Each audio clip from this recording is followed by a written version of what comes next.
ஒரு ஊர்ல ராமன் ஒருத்தர் அவங்க அம்மா கூட வசிச்சு வந்துன்னு இருந்தாங்க. அந்த வீட்டோட குடும்ப செலவு எல்லாத்தையும் ராமோட அம்மா தான் பார்த்துன்னு இருந்தாங்க. கூலி வேலைக்கு போய் ரொம்பவும் கஷ்டப்பட்டு அந்த வீட்டை பார்த்துக்கினாங்க. அது வாடகை வீடும் வேற. கொஞ்ச நாள் ஆனதும் ஒரு வாரமா உடம்பு சரியில்லாம அவங்க அம்மா இறந்துட்டாங்க. ராமுக்கு என்ன பண்றதுன்னு தெரியல. அவர் கையில வேலையும் இல்லை, காசும் இல்லை. ஒரு மாசமும் ஆச்சு. ராமுவோட வாழ்க்கை இதே மாதிரி கஷ்டத்திலே போயின்னு இருந்துச்சு. ஏன்பா, இன்னைக்கே நீங்க வீட காலி பண்ணி ஆகணும். ஏதோ போன மாசம் தான் உங்க அம்மா இறந்துட்டாங்கன்னு நான் வாடகை கேட்கல. இந்த மாசம் கட்டுறதுக்கு என்ன? ஐயோ, இன்னைக்கே காலி பண்ணுனா நான் எப்படிம்மா பண்றது? ஒரு 2 வாரமாவது டைம் கொடுங்கம்மா. எதனா ஒரு நல்ல வீடா பார்த்துட்டு போயிடுறேன். 2 வாரமா? எப்பா, முடியவே முடியாது. உன்னை நம்பி இதுக்கு மேல நான் ஒரு நாள் கூட விட போறதில்ல. நீயே காலி பண்ணிட்டுனா உனக்கு நல்லது. ஒரு பீரோ கட்லுன்னு எந்த ஒரு பொருளும் இல்ல உங்க வீட்டுல. ஒரு கட்டப்பையில போட்டினாவே எல்லாமே காலி ஆயிடும். அவ்வளவு பொருள் தான் இருக்கு. ஒழுங்கா அதெல்லாம் மூட்டை முடிச்சு கட்டினா இங்க இருந்து காலி பண்ற வழிய பாரு. ராமுவும் என்ன பண்றதுன்னு தெரியாம இருக்கிற கொஞ்சம் பொருளையும் பேக்ல போட்டுன்னு அங்கிருந்து கிளம்பினாரு. எங்க போறது எங்க தங்குறதுன்னு தெரியாம அவர் பாட்டிக்கு ஊர் ஊரா போக ஆரம்பிச்சாரு. எப்பா, காலெல்லாம் ரொம்பவும் வலிக்குது. இதுக்கப்புறம் கொஞ்சம் நடந்தா கூட காலே உடஞ்சிடும் போல. எவ்வளோ தூரம் தான் நடக்கிறது? அந்த மரத்துக்கு கீழே கொஞ்ச நேரம் உக்காந்துன்னு இருந்துட்டாவது போவோம். அவரும் கொஞ்ச நேரம் அங்கேயே படுத்து தூங்கினாரு. அட, என்னடா இது, கொஞ்ச நேரம் தான் நம்ம தூங்கிருப்போம், ஆனா நல்ல ஒரு தூக்கம் போட்ட மாதிரி இருக்கே. தூங்கறதுக்கு முன்னாடி பசினா பசியா இருந்தது, இப்போ ஒரு பசியும் இல்லையே. ஒருவேளை மாய மரமா இது? என்னன்னு தெரியலப்பா, ஆனா நல்லா இருக்கு. இதுக்கப்புறம் நம்ம இங்கேயே தங்கிட வேண்டியதுதான். சரி, வேலை ஏதாவது கிடைக்குதானா தேடியானா பார்ப்போம். இப்போதைக்கு ஏதோ ஒரு இடம் தங்கறதுக்குன்னு இருக்கு. வேலை இருந்தா நல்லா இருக்கும். அண்ணா, ஏதாவது வேலை இருந்தா கொஞ்சம் போட்டு கொடுக்குறீங்களாண்ணா? வேலை வேணுமா? எந்த ஊருக்காரன் பண்ணியே? பக்கத்து ஊருக்காரன் தானா? பக்கத்து ஊருக்காரனா? பக்கத்து ஊரில் கேளு, இங்கே எதுக்கு வந்து கேட்டுன்னு இருக்கா? வேலைலாம் ஒன்றும் இல்லை, போ. முழுசாக சொல்கிற வரையும் விடுறானுங்களா? பக்கத்து ஊருக்காரன், ஆனால் இங்கே தான் இருக்கான்னு சொல்லலான்னு வந்து அதுக்குள்ளே போயிட்டான். எவ்வளோ இடத்துல தான் வேலை தேடி பார்க்கறது, ஒரு வேலையும் கிடைக்க மாட்டேங்குது. நைட்டுக்கு சாப்பாட்டுக்கு வேற என்ன பண்ணுறதுன்னு தெரியலையே. இப்படியே போனால் நம்ம நிலைமை என்னதான் ஆகிறது? சரி, லாஸ்ட்டாக ஒரு தடவை போய் வேலை கேட்டு பார்ப்போம். வேலை இல்லைன்னு சொல்லிட்டா வேற எதனா ஊருக்கு போக வேண்டியது தான். இந்த பேகை வேற தூக்கின்னு போகிறதுக்கு வெயிட்டாக இருக்கும். வேலை கிடைக்கலன்னா வந்து எடுத்துன்னு போவோம், இங்கே வச்சுட்டு போவோம் இப்போதைக்கு. ஏம்மா, வேலை ஏதாவது இருந்தால் போட்டு கொடுங்கம்மா. எந்த வேலையாக இருந்தாலும் நான் நல்லா செய்வேன். வேலை இல்லாமல் ரொம்பவும் கஷ்டமாக இருக்குமா. ஐயோ, வேலைலாம் இல்லப்பா. நேத்து தான் ஒருத்தர் வேலைக்கு வந்து சேர்ந்தாரு. நேத்தெல்லாம் வந்து கேட்டிருக்க கூடாதா? வேற எங்கேயாவது கேட்டு பாருப்பா. ராமுவும் வேலை கிடைக்குமான்னு எங்கேயோ கேட்டு பார்த்தாரு, ஆனால் எங்கேயுமே கிடைக்கல. ஒழுங்கா நம்ம அம்மா இருந்தப்பவே எங்கேயாவது வேலையில் சேர்ந்துருந்தா இருக்கும். என்னாச்சுக்கே அந்த வேலையிலையாவது இருந்திருக்கலாம். இதுக்கப்புறம் எங்கே போய் தேடுறது? இருட்டிடுச்சு. பேசாமல் அந்த மரத்துக்கடியிலே தூங்கிட்டு நாளைக்கு காலையில் பக்கத்து ஊருக்கானா போவோம். ராமுவும் அந்த மரத்துக்கிட்ட போனாரு. அட, யாருமா நீ? இது நான் படுக்கிற இடமா? இவ்வளோ நாள் நான் இங்கே தான் இருந்தேன். திடீர்னு என்ன இங்கே வந்து கடை போட்டுட்டு இருக்க? நான் தான்ப்பா இங்க தினமும் கடை போட்டுன்னு இருக்கேன். நீ தான் ஏதோ புது ஆள் போல. சரி சரி, இங்கே படு, நான் ஒன்றும் சொல்ல மாட்டேன். சாப்பிட்றியா? வா, உக்காந்துன்னு சாப்பிடுவேன். இல்லைம்மா, வேணாம். என்கிட்ட காசே இல்லை. இன்னைக்கு நானே பட்னியாக தான் தூங்கணும், வேற வழியே இல்லை. அட, ஏன்பா அப்படி சொல்ற? என் கடை தான் இருக்கே, எவ்வளோ வேணும்னாலும் நீ சாப்பிடலாம். சொல்ல போனா இது எல்லாமே உனக்கு தான். உட்காந்து சாப்பிடு, வாப்பா.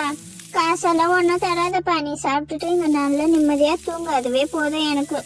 என்னங்க இது, ஃப்ரீயா தரேன்னு சொல்றீங்க? உங்களுக்கு நஷ்டமாகாதா? அதுவும் எல்லாமே மட்டன்லயே இருக்கே. மட்டன் சுக்கால இருந்து எல்லாமே இருக்கே. நிஜமா தான் சொல்றீங்களா? அட ஆமாப்பா, நான் நிஜமா தான் சொல்றேன். உட்காந்து சாப்பிடு, வா. ஏன்னா இதை இவங்க இப்படி சொல்றாங்க? சாப்பிடலாமா வேணாவா? வேற வழியில, பசிக்கு வேற என்ன பண்றது? சாப்பிடுவோம். அவரும் நல்லா வயிறார சாப்பிட்டுட்டு தூங்கிட்டாரு. அடுத்த நாளும் ஆச்சு. அன்னைக்கும் அந்த ஊர் முழுக்க வேலை கேட்டு பார்த்தாரு. வேலை எதுவும் கிடைக்கவே இல்லை. என்ன இது, இன்னைக்கும் வேலை கிடைக்கலையே? வேற ஊருக்கானா போலான்னு பார்த்தா அந்த அம்மா வேற நமக்கு சாப்பாடு ஃப்ரீயா தரேன்னு சொல்லியிருக்காங்க. ஏதோ ஒரு வேலையாவது ஃப்ரீயாக கிடைக்குது, அதுவும் வகை வகையாக ருசியாக. சரி, இன்னும் ஒரு வாரம் தேடி பார்ப்போம். ஏதோ ஒரு வேலையாவது ருசியாக கிடைக்கிது, இங்கே இருந்துடுவோம் நம்ம. ரொம்ப பசிக்குது, அந்த அம்மா எல்லாம் செஞ்சு வச்சிருப்பாங்க, போய் சாப்பிட்டுட்டு தூங்க வேண்டியதுதான். இதே மாதிரி கொஞ்ச நாளும் ஆச்சு. ஏன்பா, ஏதாவது வேலை இருந்தால் கொடுக்குறீங்களா? எனக்கு சாப்பாட்டுக்கு பிரச்சனையே இல்லைப்பா, ஆனால் நான் தங்கறதுக்கு வீடு வேணும், அதுக்கு காசு வேணும். அதனால தான் நான் வேலை கேட்டு அலைஞ்சுன்னு இருக்கேன். ஏதாவது வேலை இருந்தால் போட்டு கொடுங்களேன். வேணும்னா உங்களுக்கு ஃப்ரீயாக சாப்பாடு எங்கே கிடைக்குதுன்னு நான் சொல்கிறேன். அதுவும் வாழ்க்கை முழுக்க ஃப்ரீ சாப்பாடு. அங்கே வகை வகையான நான்வெஜ் சாப்பாடு மட்டும்தான்ப்பா இருக்குது. நீங்கள் எனக்கு வேலை போட்டு கொடுத்தீங்கன்னா அந்த சாப்பாடு இருக்கிற இடத்த நான் சொல்கிறேன். என்னப்பா சொல்கிற? ஃப்ரீ சாப்பாடுன்னு ஏதோ கதை சொல்லின்னு இருக்க. சரி, நான் உனக்கு வேலை போட்டு கொடுக்குறேன். என்னை இப்பயே அந்த இடத்துக்கு கூட்டின்னு பார்க்கலாம். ராமுவும் அந்த அண்ணாவை கூப்பிட்டு அந்த இடத்துக்கு போனாங்க.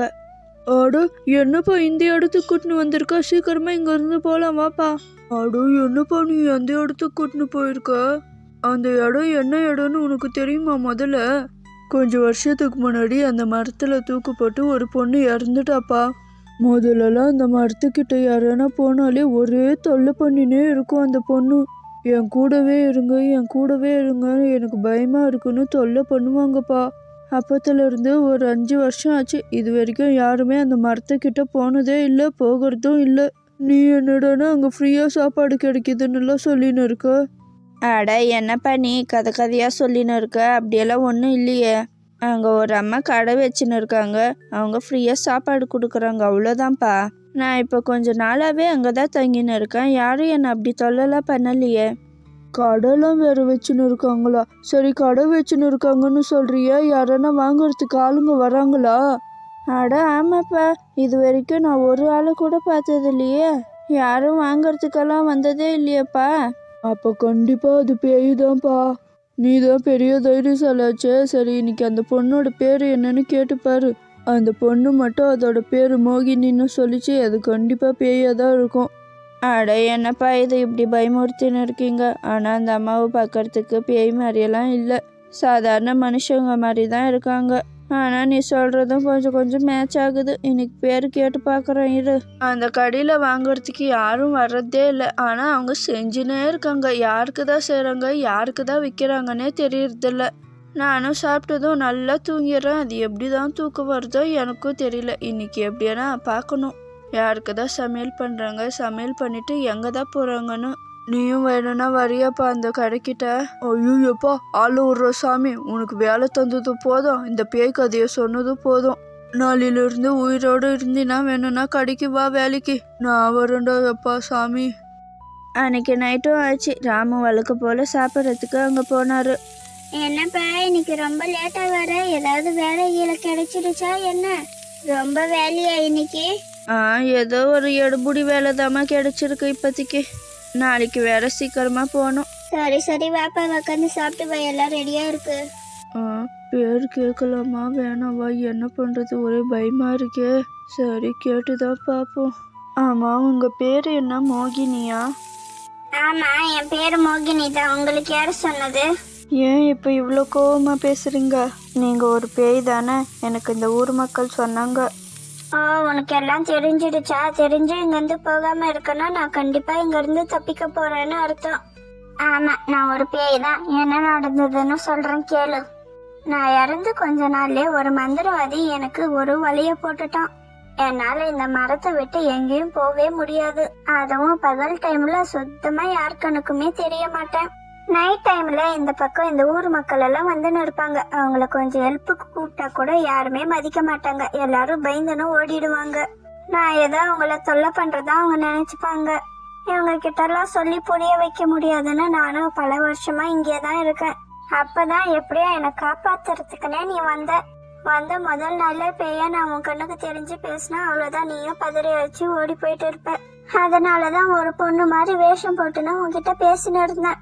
கொஞ்ச நாள் பழகுனதுக்கு அப்புறம் நானே சொல்லலான்னு தான் இருந்தேன். ஆனா இந்த ஊர் மக்களும் உன்கிட்ட சொல்லிட்டு இருக்காங்க. அதுவும் நல்லதா போச்சு.